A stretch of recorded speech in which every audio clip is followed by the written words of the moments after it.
a few comments about Catholic Schools Week, but I will wait till I give those comments till after communion. And in the synagogue was a man that was possessed. And I ran across a story of a group of American tourists that were visiting Mount Vesuvius. Have you kids ever heard of that? Mount Vesuvius? I never had before I read this either. I had even trouble pronouncing the word, boys and girls. But it's an active volcano in Italy. And I think not only active, but it's a beautiful part of Italy, so it creates quite a number of tourists. So a bunch of American tourists were there, and some of the villages, Italian villages were there also, just watching this, and it was smoking and lava was coming out and things like that. And one of the Americans said in English, as they watched the steam come out of the mountain, they said, "Oh my word, it's just like hell." And one of the Italian villagers said to another Italian villager, "My goodness, these American tourists have been everywhere."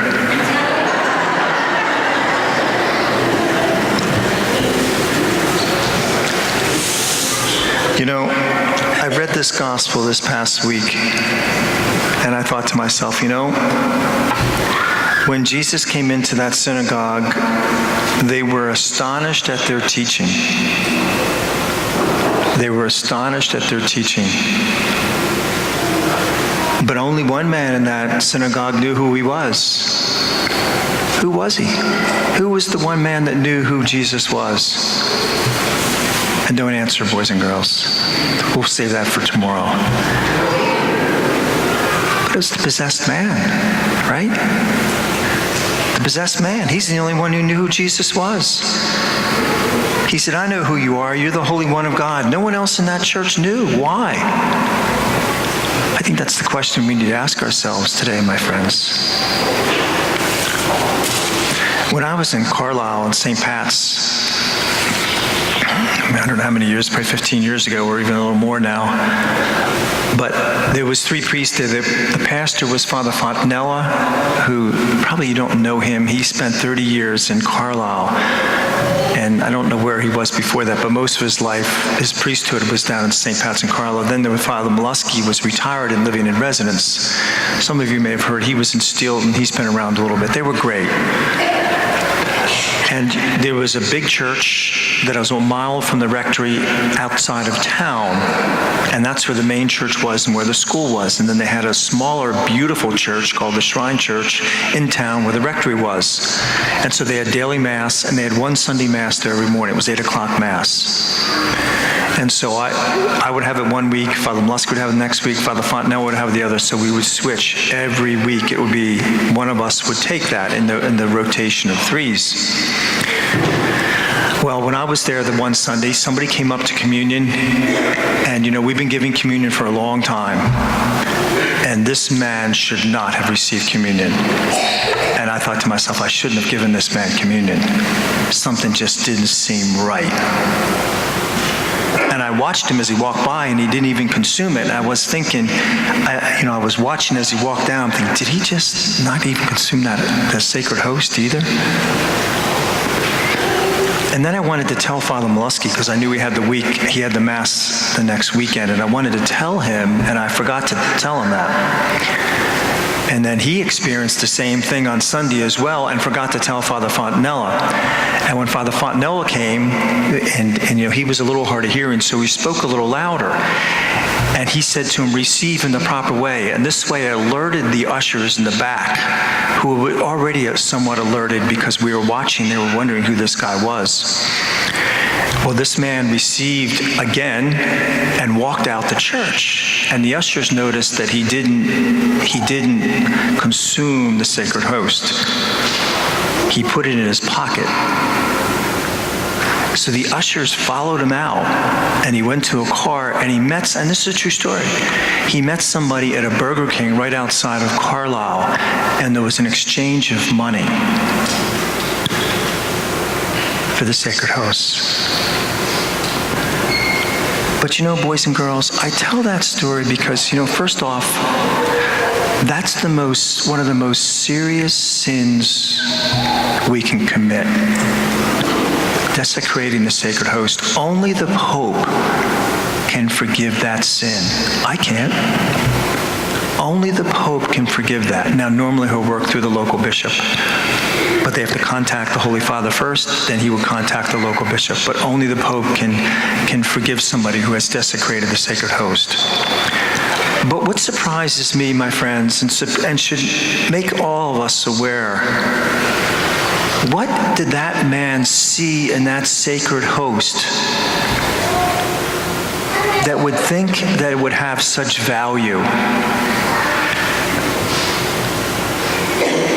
You know, why would he think that there's such value there? And the same here.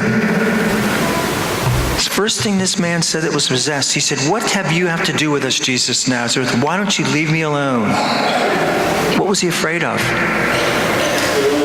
He was afraid of God's power, see, and his strength. That man, and I'm sure his life is a mess, who did that with that sacred host, he's probably just like this man in the gospel, crazy. Probably possessed as well. But he knew enough. He knew enough that there's power in that sacred host. Do we? Do we? You know, we come up and receive week in, week out. You know, it's just something we do. But you see, he believed that there was power there, and there's value. We need to reflect on that, my friends, because this gospel is really clear with that. Some of you have probably heard of Betty Hutton. She lived in a little before my era even, but she was born in the 1920s. But she was one of the leading actresses in the 40s and 50s. She did 19 films during that section. She co-starred along with Bob Hope, Dean Martin, Jerry Lewis, and she actually took over for Judy Garland in Annie Get Your Gun. And then in the 60s, she didn't do as much, and then you didn't hear from Betty Hutton from 1967 to 1980. You didn't hear anything from her. She dropped off the end of the earth. In 1967, she got divorced from her fourth husband. She started getting addicted to drugs and alcohol, and she stopped doing acting, and her life was just a mess. Then she ran into a priest in Rhode Island. His name was Father Peter McGuire, and Father McGuire got her to go to rehab. And then she actually converted to the Catholic faith. She took classes, and why we know this story was because she ran into one of her actresses in Rhode Island, and the actress asked Betty Hutton what she's doing, and she said, "I'm working as a cook in a rectory," and it's true. And then the other actresses took up a collection course because they knew that being a cook for a rectory couldn't pay too much. But, you know, that's why the story came around. But while she was being a cook, the priest convinced her and counseled her to take classes. She got a degree, a bachelor's, and then she went on for a master's. But in 1980, she went back to Broadway. She played in one of the roles in Annie. And when you look at those, when you open those, when they give you those pamphlets, when you walk in with all the biographical staff, whatever they want in the biographies of the actresses and actresses, they put, what shows they've been in, what they're interested in. She just put 5 lines in there, was all it was. And the first time she came out on screen during the actual play, the whole audience erupted, and they gave her a 3-minute standing ovation. And what she wrote in that brochure was, "I'm back. Thanks be to God." And she said, I converted to the Catholic faith because I personally witnessed the power and miracles of a mighty God. You see, she experienced that power, and we need to too, my friends. We believe, but we also need to experience that power as well. I know who you are, the Holy One of God.